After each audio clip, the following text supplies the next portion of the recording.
আমার ম্যানই সব মালে দিচ্ছে, আমি একটা এনিমিকেও মারতে পারছি না। এই দিছি একটা হেডশট।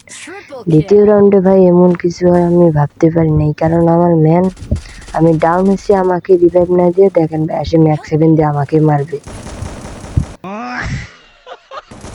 ভাই দেখেন ও কোথায় গুলি করছে, এই দেখেন ভাই আমাকে এনিমি মনে করে ক্লিয়ার দিতে চাইছিল। এনিমি কিন্তু সামনে দুইটা ফাইট করতেছে, তার মধ্যে আমি তাদের মারামারির মধ্যে যে আমিও একটু মারতে চাইছিলাম।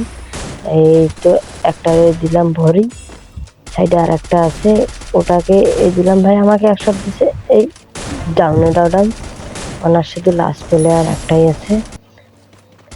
মেডিকেট একটু করে নিলাম, এখন লাস্ট প্লেয়ারটাকে খুঁজে পাচ্ছি না।